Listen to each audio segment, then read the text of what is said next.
Good morning, everybody.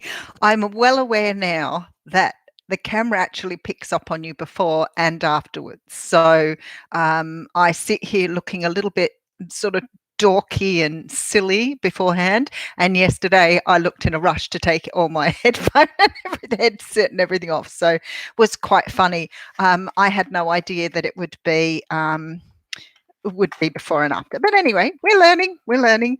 I want to say I hope everybody's taking care of themselves today. So please make sure you don't go out very often if you have to at all. Unfortunately, I have to go and get some shopping today, and I'm a little bit nervous, but I can't go without stuff forever. So I like my food. I asked everybody on Facebook yesterday if I could just buy up Easter eggs because there appears to be plenty of them on the shelves. And I was like, well, maybe I can live on chocolate. Um, you know what? I'm willing to give it a go, right? For all you guys out there, I'm willing to take that rap. So I thought about what I was going to do today, and I wanted to share something with you because some people get very sort of, I don't know, a bit weird about the whole twin flame soulmate thing. And somebody was being quite negative about it the other day on YouTube, which I thought was really sad. But there seems to be this idea that it's a new thing, that it's only just come into being, and that people are sort of focusing on it too much, rowdy, everyone to their own. But what I wanted to do was I wanted to share something with you today that I think is really important. I At one stage I had so many books, like I just had bookcases full of books, and I had to cut back. So I ended up throwing all my books out, and my daughter was really devastated for me because she was like, how are you going to deal with that? And I was like, well, I don't know. So I've culled my books back. I have only one bookshelf now, and because I like reading novels, but I also like reading nonfiction. But I picked up this book here, and it is dated. It's called Finding Your Soulmate, and it is dated, I think it's 74, but I will find that for you. And they call in this book 75. In this book, the author calls, I should mention the author, his name was Russ Michael there too. But he talks about twin buds. And I want to read you a little bit of this page on the 6th chapter, because I think it's really interesting and very relevant to people who do have a belief and would like to understand a little better. And I don't know, it was an instinctive knowing for me. It wasn't something I looked up, and it was long before I came onto YouTube.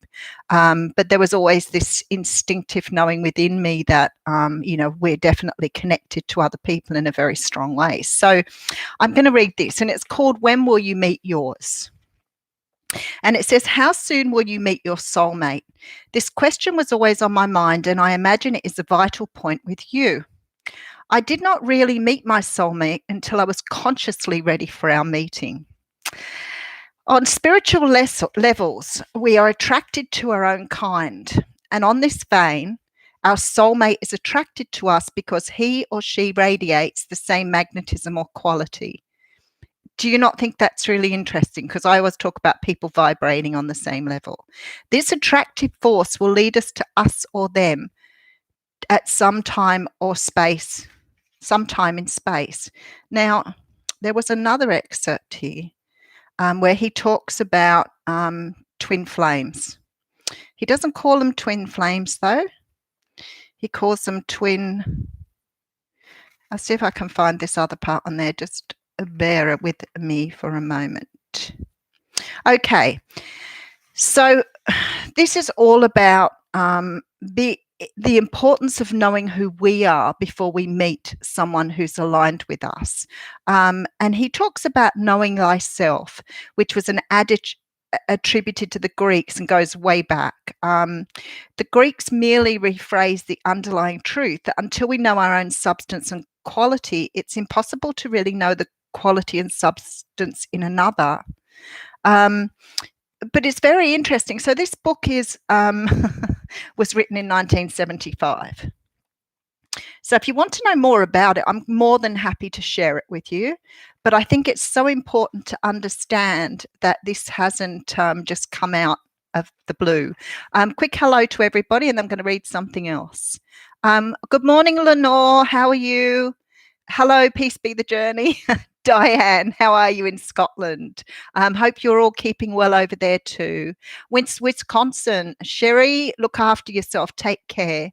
Okay. Oh, yes. I mean, obviously, I lived in England for a long time. I didn't come to Australia until I was 16. I've never been to Scotland. Isn't that sad? We went everywhere else in the world as children, but not to Scotland. Oh, you're very welcome. That Libra reading was awesome. Okay, and that was awesome. Yeah, I got that too. So I'm going to read you something on the twin buds of life, which again is I have to attribute to Russ Michael, who wrote this book on soulmates. Okay, so and it's called Finding Your Soulmate too. So for those of you who just come on board, this was written in 1975. And it blows me away because it's so relevant in this day and age. So we're talking a long time ago. I came to Australia in 74. And he's written a little poem here, and I want to read it to you.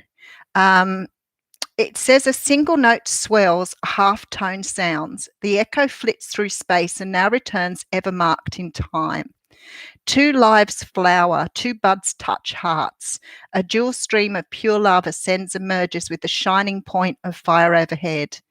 Twin points fuse and flare into greater brilliance. A clear white light flashes forth to light the dual way. A golden path merges mysteriously. It becomes us. Two individual selves fade out to find themselves doubly whole, single yet both wed at another higher, more revealing plateau. 1975.